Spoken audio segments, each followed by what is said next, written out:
Buon pomeriggio a tutti, ben ritrovate e ben ritrovati alla terza edizione di Cambio Gioco, la settimana della prevenzione delle dipendenze comportamentali e del gioco d'azzardo patologico, un evento organizzato da UL6 Euganea di Padova in collaborazione con Alterevo Società Benefit e IM Servizi.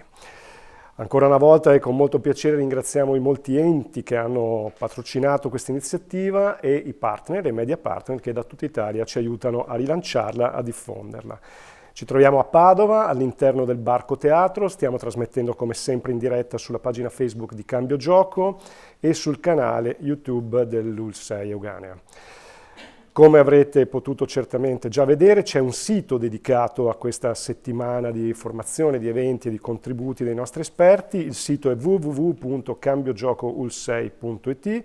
Dal sito potete scaricare tutti i materiali promozionali, l'intero programma della manifestazione e soprattutto restano a vostra disposizione tutte le videoregistrazioni degli incontri, sia quelli di quest'anno, la terza edizione, sia quelli delle 2 edizioni precedenti. Vi invitiamo come sempre a condividere le nostre dirette sui vostri canali e anzi approfittiamo per ringraziare le moltissime persone che continuano a farlo e continuano a interagire con il nostro festival commentando le dirette e scrivendoci via mail e tramite il numero WhatsApp che a breve vi faremo avere.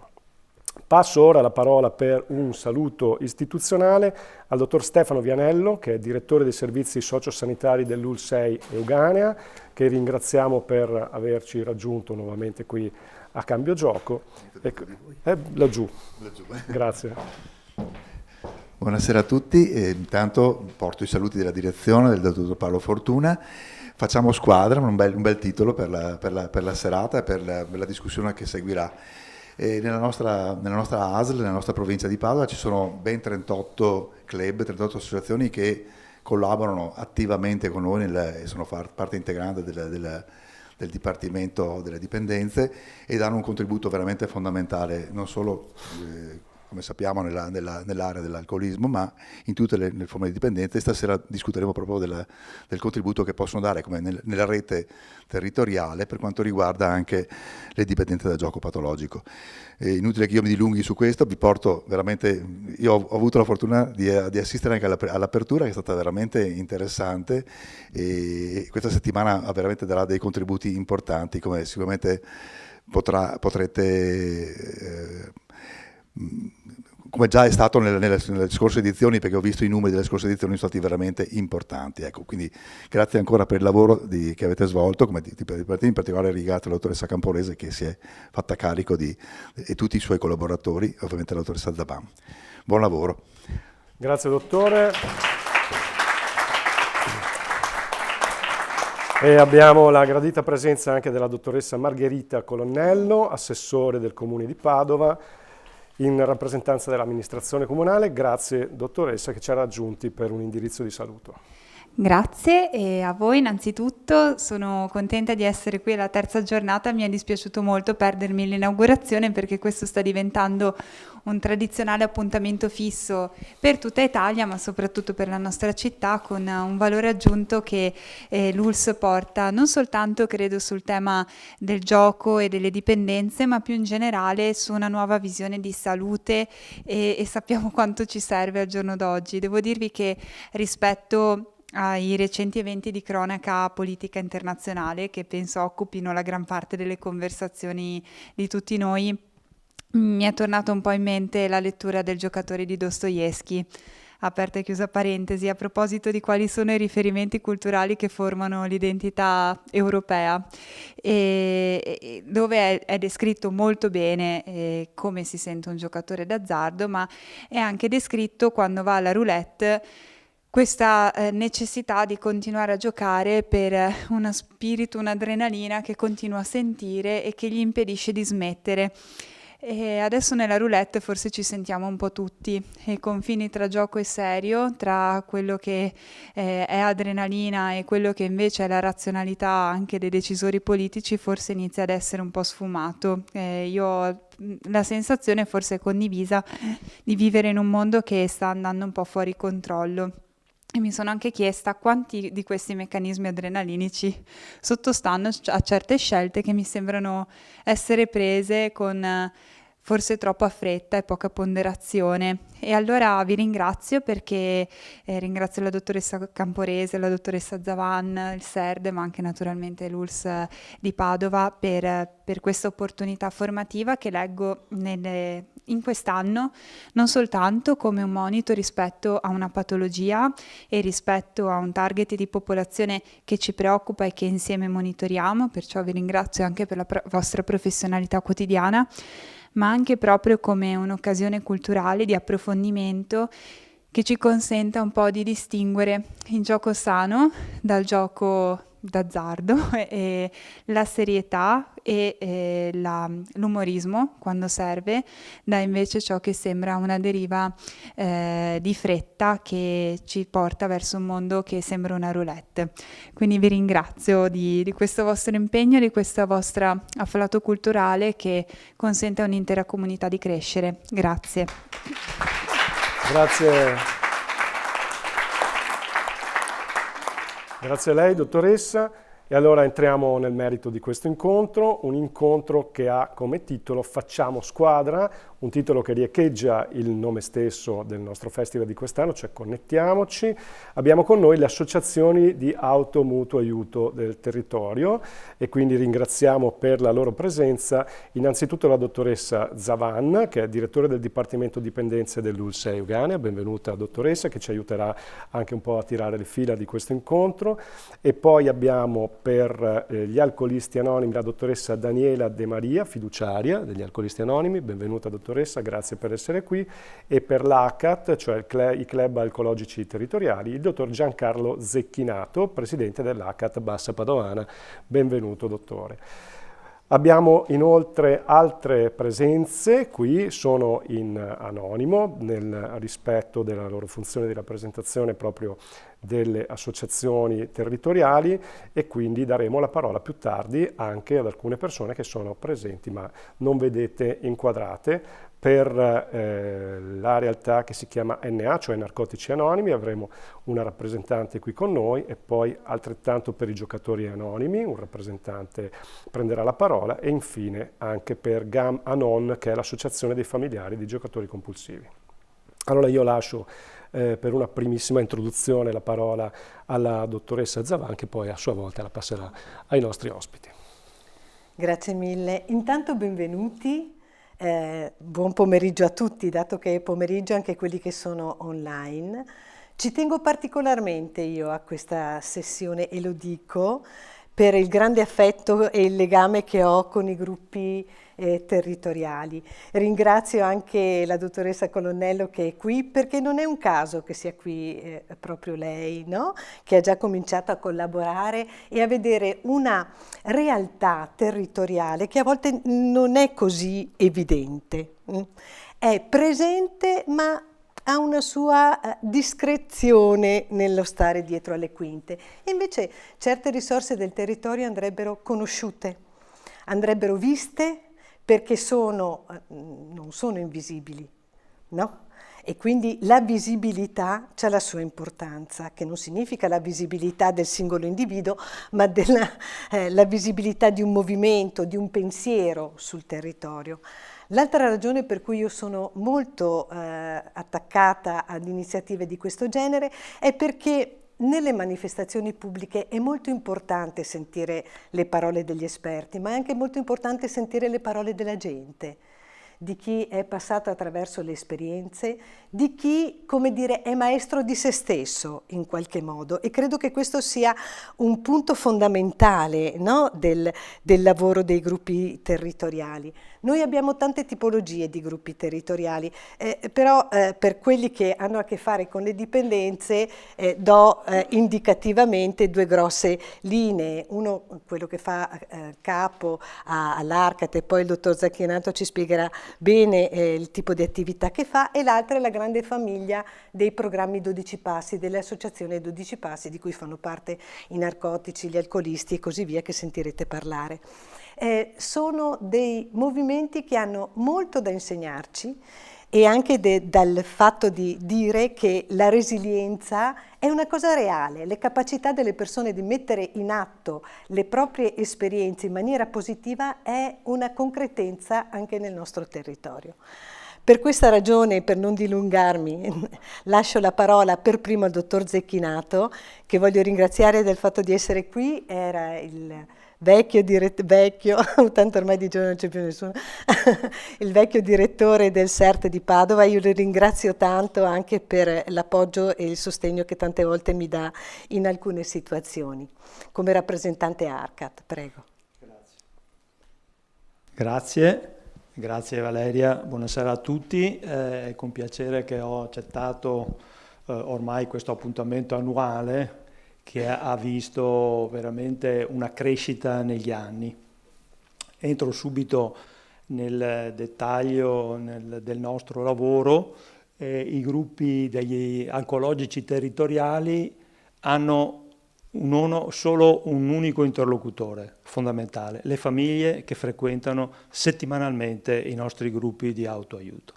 Quindi è per questo che, come riconosceva giustamente, ma è voluto, non c'è sto gran diffusione e anche propaganda, no? Perché gli interlocutori e il lavoro che i gruppi nostri fanno in tutta la regione, nella provincia di Padova si diceva sono 38, ma ce ne sono in caldo altri 6-7 che però adesso speriamo di riuscire a farli entrare nella grande famiglia, e nel Veneto sono oltre 350.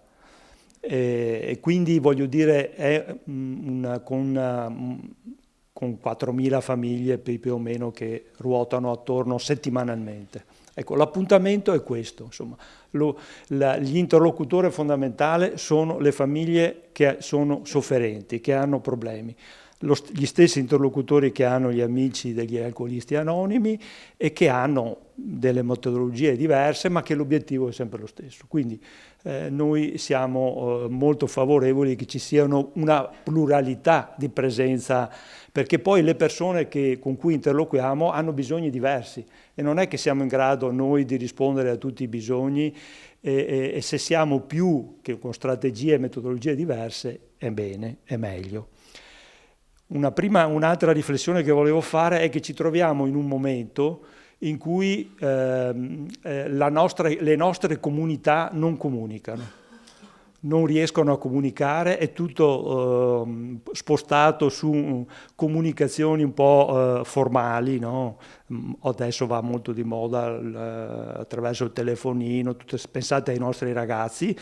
Io penso che ci saranno dei discreti problemi nel prossimo futuro, sono già diversi anni che lo dico, perché lo spazio che stanno occupando queste tecnologie tolgono spazio alla relazione e per fortuna l'uomo è fondato sulla relazione, e quindi se noi non facciamo crescere la relazione non riusciamo ad andare da nessuna parte. Altro aspetto che volevo sottolineare è quello che in fondo i nostri gruppi alcologici territoriali, ci sono anche altri amici qui presenti, si fondano su 3 cose base, no? La solidarietà, l'amicizia e l'amore, che sembrerebbero parole fuori non di moda, no? Poco scientifiche, ma sono elementi invece fondamentali, e i nostri gruppi portano al centro la solidarietà come fatto anche, tra virgolette, curativo. Nel senso che la solidarietà usata bene diventa un fattore terapeutico, e questo per i nostri gruppi è molto importante. L'amicizia, mi pare non c'è molto da dire se vogliamo, e l'amore, e anche questo è importante, perché oggi è molto difficile. Poi concluderò con una significativa frase del professor Udolin, che sapete è il fondatore di questo movimento oltre 50 anni fa, partito dalla ex Jugoslavia.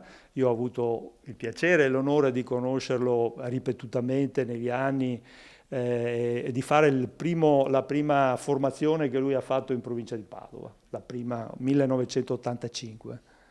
Ecco, e non c'era neanche un gruppo a Padova, 0. in tutta la provincia. Ecco, quindi queste sono le caratteristiche fondamentali. I gruppi il nostro movimento è fatto da gruppi che si incontrano settimanalmente, coordinati da un servitore insegnante. Non a caso si chiama servitore insegnante, no, perché è una persona che deve avere un ruolo guida, ma nello stesso tempo non è quello che comanda nel gruppo, è quello che fa il servitore nel gruppo, no? Che si mette a disposizione degli altri. Incontri, vi dicevo, settimanali, 1 ora e mezza, possono partecipare ai nostri gruppi le famiglie, anzi sono invitate le famiglie, naturalmente se uno non ha la famiglia partecipa da solo, e il gruppo diventa la famiglia sostitutiva, cioè le persone del gruppo diventano la famiglia sostitutiva e crescono, e l'obiettivo fondamentale che noi ci siamo dati negli anni, che ci diamo, è quello di riuscire a modificare lo stile di vita delle persone. Vedete che sono degli obiettivi che non sono solo per chi ha il problema dell'alcol. Oggi poi nel tempo i gruppi sono stati aperti alla complessità, alla sofferenza, alla multisofferenza. E questo è importantissimo, no? Perché ci siamo accorti che non è che uno beve e basta, è lì. Anzi, credo che ormai non esistono neanche più quelli lì che bevono e basta. Ma ci sono problemi psichiatrici, ci sono problemi legati al gioco d'azzardo. Molto spesso io mi ricordo che 30 anni fa quando nessuno parlava di gioco d'azzardo, facemmo una ricerca nel mio CERD e ci siamo domandati, ma vediamo se è vero che c'è la presenza del gioco d'azzardo, e scoprimmo che il 20% delle persone che soffrivano di patologie alcol correlate avevano anche la patologia del gioco d'azzardo. Nessuno gliel'aveva mai chiesto e loro non ce l'avevano mai detto. Ma la colpa era nostra perché non gliel'avevamo chiesto. Ecco, quindi vedete come queste sofferenze sono molto intersecate tra loro. Quindi i gruppi si sono giustamente, a mio avviso, aperti a una multisofferenza e offrono alle persone che vogliono un aiuto settimanale per poter condividere la loro sofferenza, ma anche le loro vittorie, le loro positività, e vi assicuro che ci sono. Io ho avuto veramente l'onore di vedere decine di centinaia di persone che stanno bene seguendo questi gruppi. Per quanto tempo serve? Perché uno dice, ma quanto devo andare? Quanto tempo posso andare? Uno può andare finché gli serve, anche per tutta la vita. Anche per tutta la vita, e ci sono delle persone che possono partecipare, che hanno bisogno di partecipare per tutta la vita. E quindi il cambiamento non è mai istantaneo, non è mai... no. I cambiamenti sono sempre molto, molto lenti. Ecco. Concludo perché mi pare che devo per lasciare la parola. Volevo citare questa frase fondamentale, anche facendo riferimento a quando diceva l'assessore in questi tempi, no? Come anche un movimento come il nostro, che sembra occuparsi di persone marginali, però abbia colto la sostanza dell'attualità. E ancora 40-50 anni fa, il professor Udirin diceva, e noi l'abbiamo messo in un modestissimo volantino della nostra associazione, dice, tutti noi non lavoriamo solamente per l'astinenza, no, per non bere, ma per la famiglia, per una vita migliore, per una crescita, una maturazione e infine per la pace. Dato che adesso siamo in un momento critico, no? La pace però non può essere conquistata se prima non siamo in grado di avere dentro di noi una pace nel cuore. Ecco, i nostri gruppi lavorano per la pace nel cuore delle persone che settimanalmente li frequentano.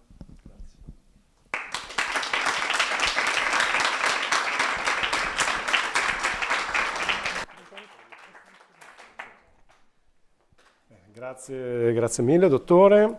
E allora adesso passiamo la parola ad alcune persone che ci hanno raggiunti come dicevo prima, non sono visibili, ma sono qui in presenza con noi e sono una rappresentante dei Narcotici Anonimi, corretto dottoressa, e poi un rappresentante per i giocatori anonimi e una rappresentante per l'associazione dei familiari di giocatori compulsivi.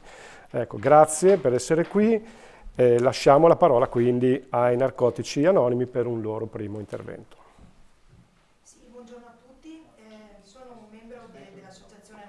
Allora, chiedo un attimo di pazienza alla persona che sta parlando per una piccola necessità tecnica da risolvere, questione di pochi istanti.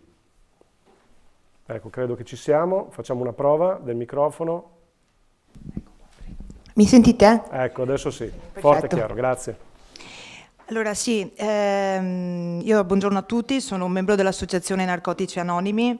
Innanzitutto volevo ringraziare il SERD di Padova per averci invitato e anche tutti quelli che si sono adoperati, insomma, per dar vita a questo evento. Io credo molto nella collaborazione tra gruppi, SERD, psicologi e comunità. Questa è stata la rete che mi ha permesso di salvare la mia vita. All'interno dei gruppi di Narcotici Anonimi, molte persone che come me hanno più di una dipendenza, come alcol, droga e gioco d'azzardo, sono riusciti a trovare la libertà dall'ossessione e dalla compulsione di tutte queste dipendenze. Il nostro è il programma del Solo per Oggi, che è il nostro motto, un giorno alla volta.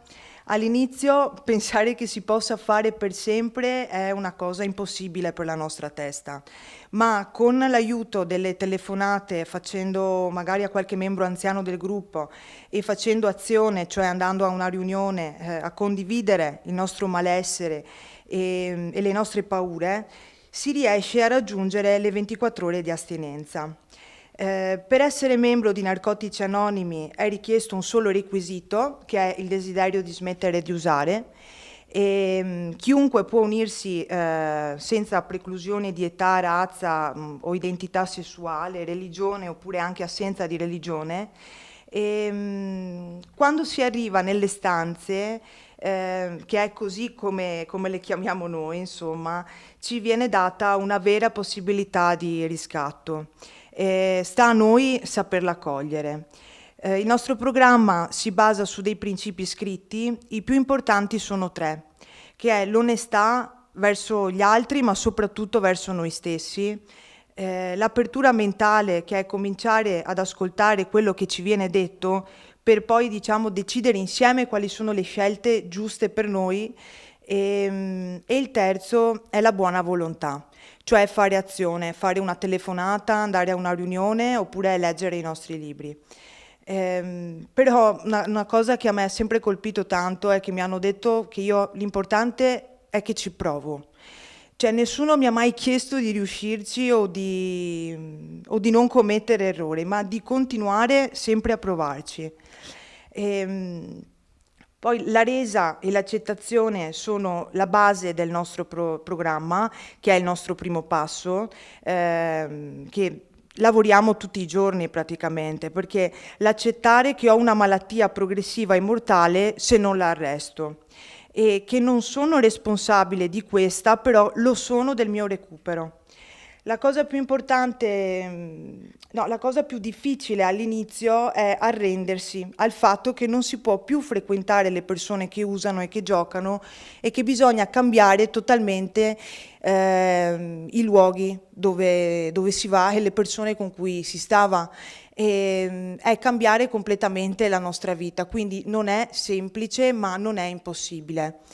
Nel mio caso il programma dei 12 passi abbinato ad un bravo psicologo da cui vado ancora e al mio psichiatra del SERD, che è da quando avevo 20 anni che mi diceva di andare ai gruppi. Purtroppo ci ho messo 14 anni prima di ascoltarlo, però queste cose tutte insieme mi hanno permesso di recuperarmi. Mio psichiatra, che è Nicola Gentile del SERD di Milano, mi permetto di fare il nome perché è stata una persona fondamentale per me, mi ha sempre aiutato con una terapia farmacologica giusta e facendomi fare una valida comunità dove fortunatamente c'erano anche i gruppi gioco. Questi ci rendevano consapevoli della nostra malattia e ci aiutavano a capire anche come gestire al meglio il denaro, avendo anche l'umiltà, una volta usciti, di farcelo gestire magari da un'altra persona, un familiare, un amministratore, per il periodo necessario. Se io penso al periodo in cui giocavo tutti i giorni, mi risuona più di tutto una parola, che è isolamento. Ero io, la macchinetta e la sostanza, non mi importava di altro. Mi staccavo dalla compagnia del bar e andavo a giocare da sola in altri bar oppure nelle sale slot fino alla mattina. E alla mattina io ho questo ricordo di queste signore anziane che arrivavano alle 5:30, 6 per buttare dentro la prima monetina e provavo pena per loro quando le vedevo. Poi quando ho cominciato il mio programma spirituale ho cominciato a provarlo anche per me, non a continuare a colpevolizzarmi, ma a capire il perché lo facevo. E quindi piano piano ho cominciato ad abbracciarmi e dirmi: dai, che con l'aiuto di queste persone ce le puoi fare anche tu sei una persona che vale se ti impegni. Insomma, il volermi bene è stata la svolta per me. Se c'è qualche dipendente in difficoltà, in asconto, vorrei dirgli di chiedere aiuto, di farsi aiutare e che è una persona importante come tutte le altre, insomma. Provaci, dati un'altra opportunità, insomma, vale la pena tentare. Io vi ringrazio molto per avermi ascoltato, sono molto emozionata, la mia malattia appunto non mi fa gestire al meglio le emozioni, spero almeno di avervi fatto passare la gratitudine che io ho per Narcotici Anonimi e per tutti quanti i professionisti che mi hanno aiutato. Qui con me oggi c'è un altro membro di Narcotici Anonimi che viene da un paese di montagna, ha preso 2 treni solo per accompagnarmi e io sapere che non sono più da sola, insomma, mi fa andare avanti. Chiudo appunto e ringrazio tutti quanti.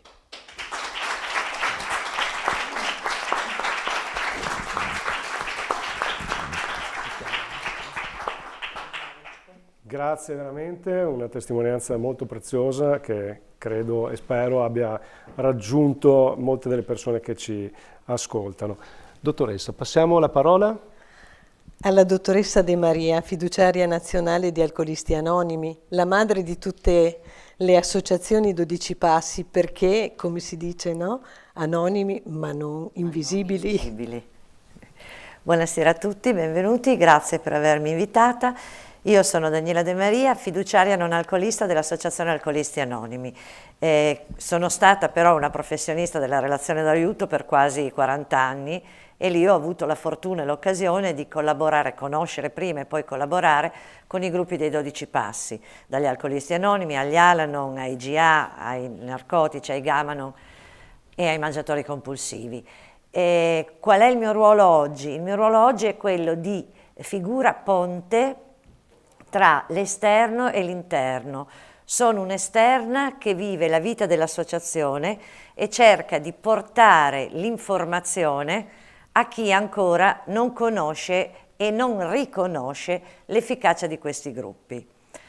Sì, Alcolisti Anonimi è la mamma di tutti i gruppi dei 12 Passi, è nato nel 1935 a Akron dall'incontro tra un broker e un medico, Bob e Bill, che hanno scoperto, parlando tutta la notte, di essere rimasti sobri. E questo che cos'è? Non è nient'altro che la mutualità che agisce all'interno dei gruppi di automutuo aiuto dei 12 Passi, e cioè aiuto l'altro aiutando me stesso e viceversa, aiuto me stesso aiutando l'altro. L'associazione è presente in tutta Italia, è presente in tutto il mondo. In Italia sono circa 450 i gruppi. Che cos'è l'importante? L'importante è che vivere il gruppo significa sentirsi a casa, significa, come abbiamo sentito nella testimonianza, non sentirsi più soli, significa compiere sì il primo passo, che è quello di voler smettere di giocare, di bere, di utilizzare la sostanza, di utilizzare il cibo in un altro modo, di avere delle relazioni sane, perché stiamo parlando di tutte le dipendenze e purtroppo attualmente ci sono le codipendenze che la fanno da padrone. Ora dicevo, questo è sicuramente un percorso, ma il percorso fondamentale che passa all'interno dei gruppi è l'accettazione. Accettare di essere impotenti di fronte all'alcol, alla sostanza, al gioco, e accettare di essere una persona malata. Questo è probabilmente il percorso più difficile, accettare la malattia. Accettare la malattia significa finalmente riconoscersi nuovamente come persona. Allora io in tutti questi anni, sono 28 anni che collaboro con Alcolisti Anonimi, fatico a definire una persona alcolista. Per me è una persona con dipendenza da alcol, perché prima arriva la persona e poi arriva il disturbo. Allora, se si parte da questo punto di vista e si guarda la persona, l'approccio è diverso. Questo, secondo me, è un assunto principale per andare verso la persona con dipendenza. Le dipendenze, rendersi conto di essere e accettare di essere una persona malata. Allora, abbiamo sentito parlare nella testimonianza prima di compulsione e di ossessione. L'Organizzazione Mondiale della Sanità definisce questo come un disturbo ossessivo compulsivo curabile e non guaribile. Il DSM-5, il manuale diagnostico, ci mette sul carico da 90 dicendo recidivante e a volte mortale. Ecco, accettare tutto questo non è semplice, ma una volta accettato è fondamentale, perché le persone riescono a perdonarsi e soprattutto finalmente capiscono di non essere nello stereotipo che c'è, brutte, sporche, cattive, e cioè ubriacone, e cioè degeneri perché hanno dilapidato il patrimonio di famiglia con il gioco, delle persone che non sanno gestire le proprie emozioni, che non sanno fare le scelte giuste, che si attaccano al frigorifero alle 3 di notte, ma sono persone con un disturbo ossessivo compulsivo, che è qualcosa di diverso, ed è da lì che bisogna partire per il rispetto, perché prima di tutto occorre rispettare. In più parlavo di comorbilità perché molte persone con dipendenza da alcol hanno anche strutturato la dipendenza da gioco. Allora, intanto parliamo di ludopatia e secondo me è una contraddizione in termini, è un ossimoro, perché ludo è un qualcosa di piacevole, no? Il bambino che va in ludoteca va a giocare perché è piacevole, ma questo ludo si unisce con l'apatia, quindi con la malattia, e quindi diventa una malattia, e questa è la cosa fondamentale da riconoscere, e come tutte le dipendenze crea solitudine. Se l'alcol inizialmente è la stampella che aiuta nelle relazioni, che migliora l'eloquio, che fortifica, che si fa sentire più forti all'interno di un gruppo, alla fine l'alcol, così come tutte le dipendenze, crea solo ed esclusivamente solitudine. E la solitudine schiaccia, ecco perché secondo me è opportuno frequentare i gruppi di automutuo aiuto che diventano casa, perché sono gruppi che accolgono e sospendono il giudizio. Non diciamo non giudicano, perché l'essere umano nasce come essere giudicante, però diciamo che viene sospeso il giudizio, e questo è fondamentale. Non viene dato il consiglio, ma ognuno parla in prima persona della propria esperienza, e questo è fondamentale perché ognuno ha la propria esperienza. Nella condivisione paritaria che c'è all'interno dei gruppi dei 12 passi, dove non c'è un professionista, non c'è un servitore, non c'è un facilitatore, ma ci sono solo pari, in questa condivisione paritaria ognuno porta la propria esperienza, che è diversa da quella dell'altro, ma è sicuramente simile. Allora io penso che siano efficaci e che questa efficacia però sia importante che venga riconosciuta e soprattutto conosciuta dai professionisti. Quindi ben vengano momenti e giornate come questi, perché più portiamo l'informazione ai professionisti e più portiamo l'informazione ai cittadini e più facciamo, come dire, per dirlo in termini dei 12 passi, compiamo il 12° passo, cioè portiamo il messaggio a chi è ancora nel problema. Io credo che i cittadini abbiano il diritto di conoscere questi gruppi, poi sarà libera scelta del cittadino se prenderne parte o meno. Come diceva il dottore prima, non è che una cosa vada bene per tutti, può andare bene la metodologia dei 12 passi per alcuni, può andare bene la metodologia di Udolin e quindi dei CAT per altri, ben vengano queste scelte, d'altronde se uno ha mal di testa sa che può andare in farmacia, a me la fa passare la tachipirina, ad un'altra persona occorre un altro farmaco, quindi ben venga, ma ho detto una cosa fondamentale, vado in farmacia e so che esistono questi farmaci, quindi è necessario che i cittadini sappiano che questi gruppi esistono sul territorio, qui siamo a Padova, ma sul territorio regionale e sul territorio nazionale. Io ringrazio in particolare le persone che non si fanno vedere per il rispetto dell'anonimato, che non significa vergogna, ma anonimato significa sentirsi tutti uguali in una sorta di parità, come dicevo prima, ma li ringrazio perché il loro esporsi, il loro narrarsi è la cosa principale per avvicinare le persone a questi gruppi. Grazie.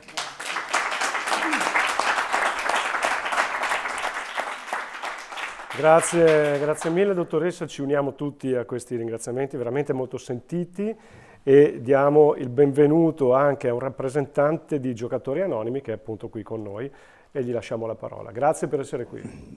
Buonasera a tutti, mi chiamo Gianluca, sono alla soglia dei 60 anni e sono un giocatore compulsivo. Vorrei cominciare la mia testimonianza come cominciamo tutte le serate al gruppo di Padova, leggendo il paragrafo che descrive che cos'è Giocatori Anonimi. Giocatori Anonimi è un'associazione di uomini e donne che mettono in comune la loro esperienza, forza e speranza al fine di risolvere il loro problema comune e aiutare altri a recuperarsi dal gioco compulsivo. L'unico requisito per divenirne membri è il desiderio di smettere di giocare. Non vi sono quote o tasse da pagare per essere membri di Giocatori Anonimi. Noi siamo autonomi mediante i nostri propri contributi. Giocatori Anonimi non è affiliata ad alcuna setta, idea politica, organizzazione o istituzione. Non intende impegnarsi in alcuna controversia né sostenere od opporsi ad alcuna causa. Il nostro scopo primario è astenersi dal gioco e aiutare altri a recuperarsi dal gioco compulsivo. Giocatori Anonimi è composta da migliaia di uomini e donne sparsi in tutto il mondo che si riuniscono settimanalmente in gruppi che possono andare dai pochi membri fino a raggiungere anche il centinaio, soprattutto in aree molto popolate. Nelle grandi aree metropolitane ci sono una decina o più di questi gruppi che tengono ogni giorno regolari riunioni settimanali. Questa è la nostra, preghiera che diciamo a Padova quando ci incontriamo il martedì. La mia storia comincia avevo circa 40 anni e non sapevo neanche cosa fosse il gioco.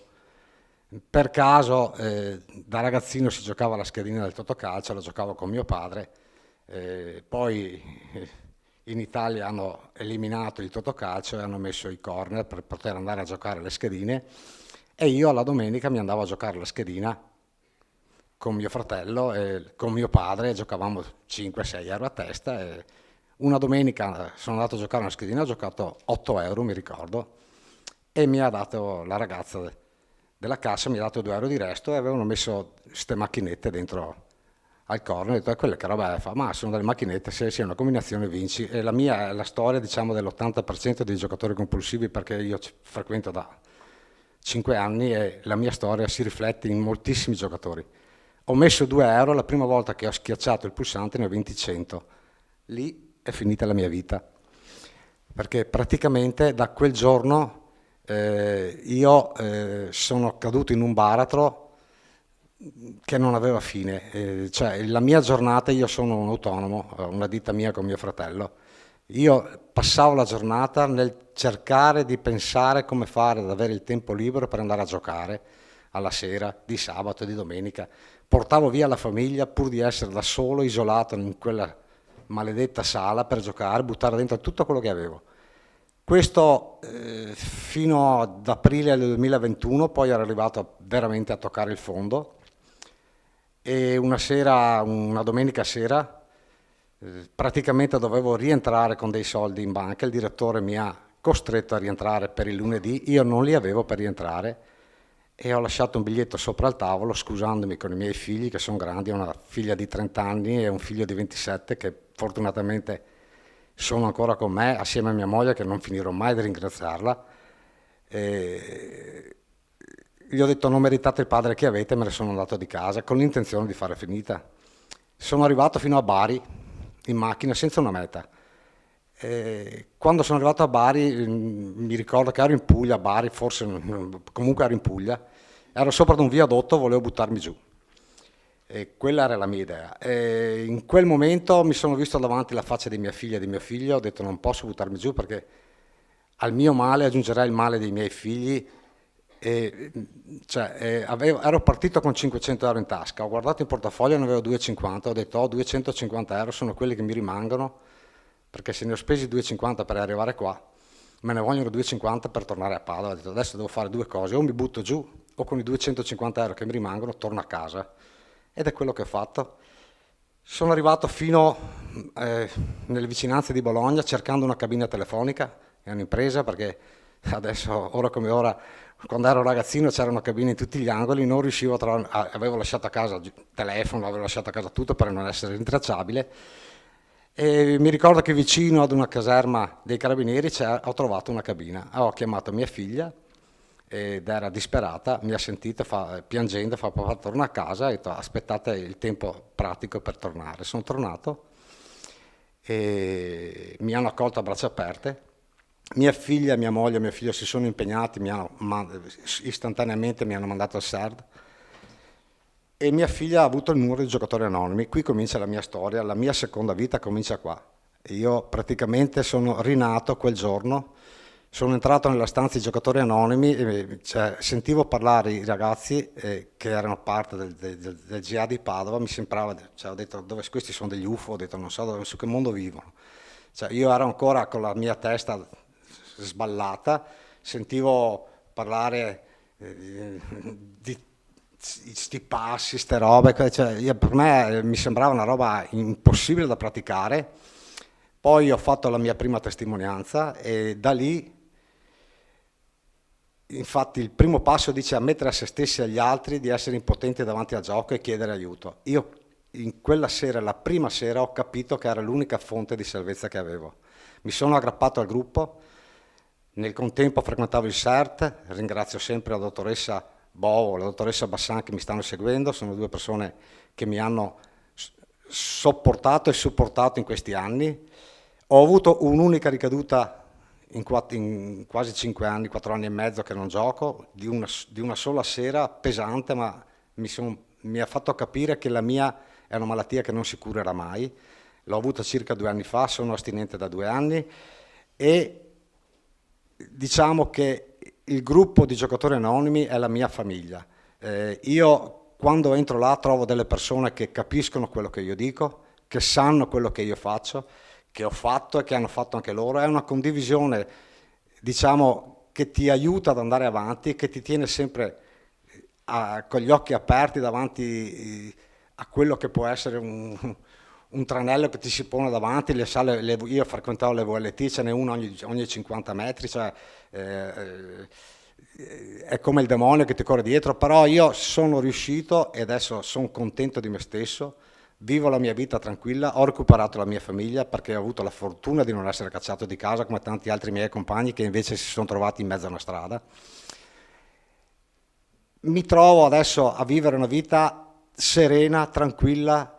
Ogni giorno mi passo le mie 24 ore e quando è sera dico anche oggi non ho giocato e sono contento di non aver giocato.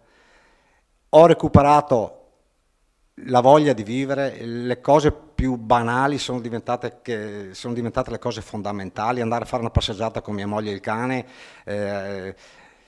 andare a trovare un amico, cioè tutte cose che sono normali per una persona normale, ma per un giocatore sono tabù, cioè tu dovevi trovare il tempo per giocare e tutte le scuse erano valide. Io invito e spero, se c'è qualcuno che assisterà a questa trasmissione che non ha il coraggio di fare questo passo, venite agli incontri di giocatori anonimi, ce ne sono in tutta Italia stanze, non vi fa del male, sicuramente vi aiuterà a guarire dalla vostra malattia, affidatevi al CERD perché sono persone competenti. Io ho avuto la fortuna di essere mandato a fare 6 weekend dal CERD di Campo San Piero, ho fatto 6 weekend a Villa Immacolata con degli specialisti del mestiere, mi sono serviti come se avessi fatto 50 riunioni di giocatori anonimi perché eravamo chiusi in un convento praticamente per 3 giorni, si parlava solo e esclusivamente della nostra malattia, mi ha fatto capire quali sono gli stimoli che mi portavano a giocare, mi ha fatto capire quali sono le strade che devo percorrere per non giocare. Di questo sono grato al CERT, sarò sempre grato alle dottoresse, ma soprattutto se non gioco più e se ho cambiato vita sono grato al GA di Padova, per me sono dei fratelli che non finirò mai di ringraziare. Grazie.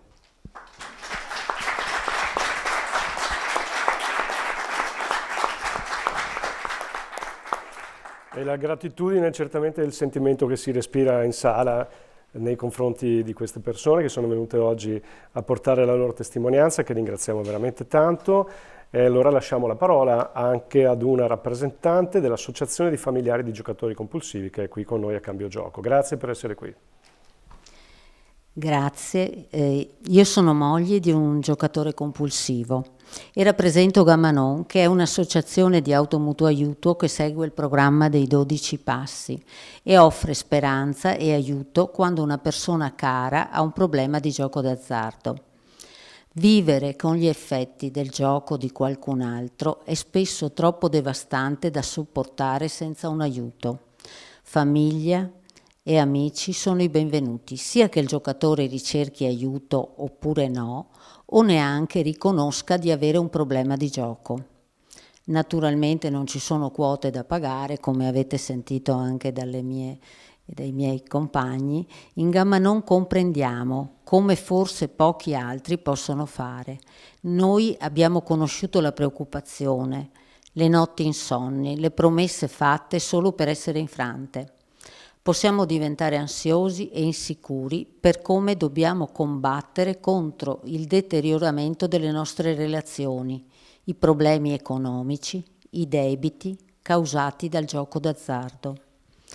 Gammanon dà sostegno ai familiari, agli amici, nel rispondere a domande come: sto vivendo con un giocatore d'azzardo compulsivo? Qual è il mio ruolo in quanto moglie, genitore o persona cara di un giocatore d'azzardo compulsivo? Come posso aiutare al meglio la persona che frequenta giocatori anonimi? Oppure, se il mio giocatore continua a giocare, come posso convivere con questo problema? Ecco, noi cerchiamo prima di tutto di rispondere, cominciamo dalla prima domanda: cos'è il gioco compulsivo? Perché i familiari hanno bisogno prima di tutto di conoscere questa realtà, questa malattia, capire che è una malattia, che il nostro caro non ha cattive intenzioni, non è nato con questa malattia, e perciò imparare come poter trovare la strada per vivere serenamente. Ma anche noi familiari scopriamo, proprio imparando le dinamiche dei giocatori, le preoccupazioni e il loro modo scopriamo che anche noi siamo malati e anche noi familiari abbiamo bisogno di aiuto. Comprendiamo che non possiamo da soli farcela. Come loro abbiamo bisogno di qualcuno al di fuori di noi che ci aiuti. Abbiamo da capire bene le dinamiche, le manipolazioni, le frustrazioni e tutto quello che comporta il nostro familiare, il vivere col nostro familiare. Prima di tutto abbiamo da prendere in conto i debiti o i problemi finanziari, e questa per noi è la prima preoccupazione, perché come familiari la famiglia tutta ne rimette ed è coinvolta in questo problema. Quindi attraverso le testimonianze tra noi di chi ci è passato, di come abbiamo potuto risolvere, e soprattutto attraverso un cambiamento di comportamenti, un cambiamento nostro rispetto al rapporto col nostro giocatore, possiamo fare nella miglior maniera perché anche lui prenda coscienza del suo problema, se non l'ha presa, oppure aiutarli nel percorso di recupero. Possiamo anche dire che in questi ultimi tempi ci sono molti familiari che arrivano molto prima del giocatore, e forse a volte anche solo il familiare, perché in particolar modo abbiamo notato in questi ultimi tempi che arrivano molti genitori, mamme, papà di ragazzi, anche abbastanza giovani, magari già maggiorenni, però questi ragazzi non credono di avere un problema, pensano di poter risolvere le cose da soli, e mentre noi sappiamo bene che non è così. Ma frequentando la nostra associazione, frequentando Gamma Non, piano piano, cambiando atteggiamenti, cambiando comportamenti, possiamo fare in maniera che il nostro familiare, che il nostro caro, a volte sono anche i datori di lavoro che arrivano per aiutare, possiamo fare nella maniera che loro prendano coscienza, tocchino il loro fondo e arrivino ad entrare possibilmente a Giocatori Anonimi. Se non è Giocatori Anonimi, qualsiasi altra associazione, qualsiasi altro gruppo, anche il CERD va bene, anche noi collaboriamo e vogliamo collaborare. A volte ci chiedono: ma io vado al CERD, posso venire anche qui? Certo, si può frequentare anche più luoghi che possono essere adatti ad aiutarci. E noi nel Veneto abbiamo 6 gruppi attivi, 5 gruppi in presenza, e abbiamo attivo anche un gruppo virtuale che è molto importante per chi non può frequentare le stanze. Siamo comunque molto contenti perché negli ultimi tempi, in questi ultimi tempi, non da molto, il CERD e anche le persone che si occupano di gioco hanno iniziato a rendersi conto che ci siamo anche noi familiari, e quindi a darci una mano, a darci anche ad adottare dei comportamenti, a dare delle regole riguardo alla famiglia, perché è molto importante che la famiglia sia considerata, perché quando io all'epoca in cui mio marito ha iniziato a giocare molti anni fa, era facile anche, a parte era difficilissimo accedere e scoprire dove erano i gruppi, perché ancora non erano pubblicizzati come ora. Però una volta iniziato il percorso era facile anche economicamente, c'erano delle regole, non so, potevo tenere io il bancomat e la cosa era risolta. Adesso in questo campo le cose sono talmente cambiate che non è più così facile, quindi abbiamo bisogno di tante esperienze, di una trasmissione di esperienze, di raccontarci le esperienze e le varie dinamiche, proprio per trovare le migliori strade da percorrere per ritrovare la nostra serenità.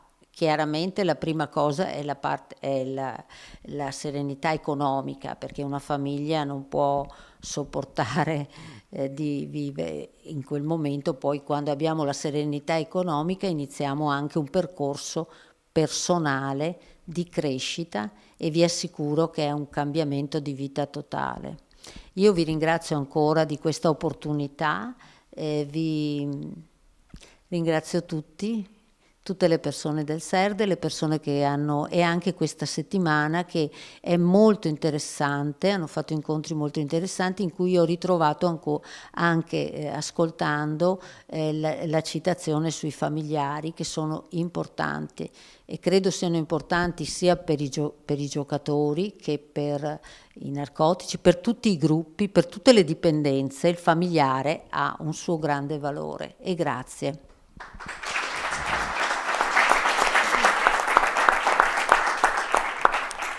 Grazie a lei veramente, e quindi la parola per l'ultimo intervento alla dottoressa Zavano. Quanto tempo abbiamo per chiudere? 5 minuti? Sì. Sì, ok. Allora, io mi sono annotata alcune cose, sono argomenti talmente ampi e talmente interessanti e che varrebbe la pena anche fare tutta una serie di iniziative che abbiamo già cominciato a fare sul territorio, che diano spazio a pensieri e a profondità riguardo a questo. Rispetto alle cose che sono state dette, volevo dire 2 o 3 cose. Intanto il primo messaggio è che le dipendenze sono democratiche, come potete vedere. Riguardano i giovani e i vecchi, i poveri e i ricchi, no, i maschi e le femmine, c'è un po' di tutto e tutti possono avere delle problematiche collegate a una dipendenza. L'altra cosa che è stata sottolineata, e in effetti facciamo squadra, ha quel senso lì, di dire che tutti noi abbiamo qualcosa da offrire, chi il servizio pubblico, chi il territorio, chi un tipo di gruppo, chi un altro tipo di gruppo, perché la cosa importante non è dare delle etichette, ognuno poi ha le sue idee, chi lo chiama malattia, chi lo chiama stile di vita, ognuno faccia quello che ritiene più giusto nel modo di considerare la cosa, ma l'importante è che le persone abbiano una soluzione, che abbiano delle possibilità, che abbiano delle modalità che possano in qualche modo usufruire e che siano presenti sui territori. Perché se una possibilità non c'è, sta dall'altra parte del mondo, è come non averla. E per costruire tutto questo ci vuole la collaborazione di tutti. Calma e tanta pazienza, perché questi sono dei movimenti di tipo culturale, un modo diverso di pensare le cose. L'aspetto che volevo anche sottolineare, che io trovo importante, è stato citato da più persone. La rete è fatta di tante componenti, ci sono i gruppi, ci sono i servizi, ricordiamoci ci sono le comunità terapeutiche, che spesso hanno i gruppi dentro, che collaborano con i servizi e così via. Ci sono i carceri, dove ci sono persone che richiedono degli interventi, dove ci sono i gruppi all'interno. Quindi la rete si confronta e mette insieme le risorse delle persone. Credo che ci sia un trade union molto forte in queste giornate, per come abbiamo visto.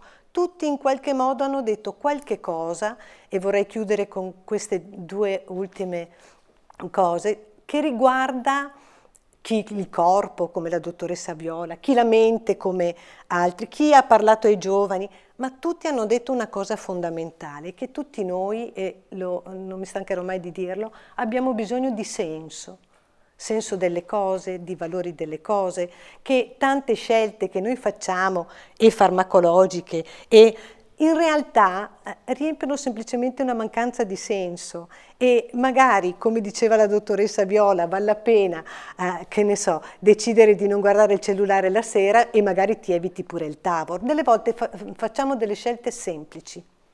Le scelte durature richiedono impegno.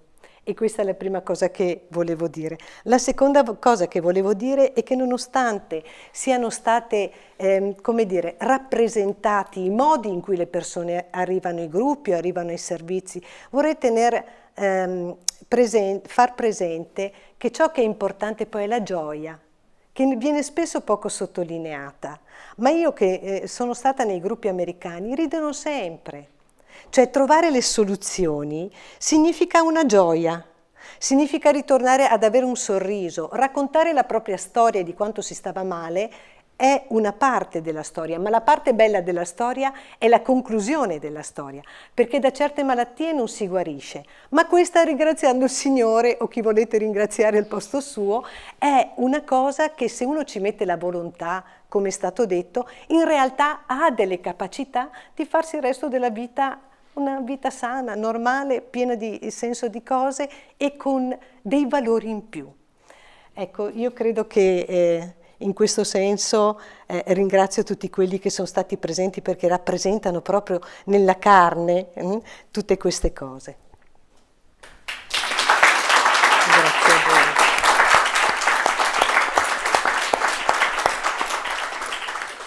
Allora, grazie dottoressa Zavan, direttore del Dipartimento Dipendenze dell'ULSS Euganea. Grazie alla dottoressa Daniela De Maria, fiduciaria degli Alcolisti Anonimi. Grazie al dottor Giancarlo Zecchinato, presidente ACAT Bassa Padovana, per essere stati qui con noi per questo incontro molto importante di Cambio Gioco, ma soprattutto, se me lo consentite, grazie alle persone che sono venute in anonimato a portare la loro testimonianza, che pensiamo abbia un valore altissimo perché riesce a raggiungere le persone che ci seguono e che avranno modo di rivedere questo incontro, proprio perché possano sapere che c'è la possibilità di connettersi in questo circuito di salute, di esperienze, di aiuti competenti, ma anche di presenze e relazioni con altre persone che vivono una situazione simile. Questo penso che sia il messaggio più importante che passa questa sera. Facciamo volutamente la scelta anche di contenere nel tempo questo incontro, di tenerlo un po' più ridotto, proprio per lasciare risonanza al valore delle testimonianze che abbiamo ricevuto e dei messaggi di apertura e di informazione che la rete, il tessuto di aiuti è presente ed è a disposizione di chi ne ha bisogno. Quindi l'ULSS Euganea di Padova vi ringrazio di cuore per aver partecipato, vi ricordiamo che questa sera ci sarà un incontro con Gianrico Carofiglio alle ore 20:30 dal titolo Parole in rete, lo avremo qui in presenza al Barco Teatro. Vi invitiamo a rimanere connessi con il nostro festival consultando il sito www.cambiogiocoulsei.it e quindi vi salutiamo tutti cordialmente e vi invitiamo al prossimo appuntamento di Cambio Gioco. Arrivederci.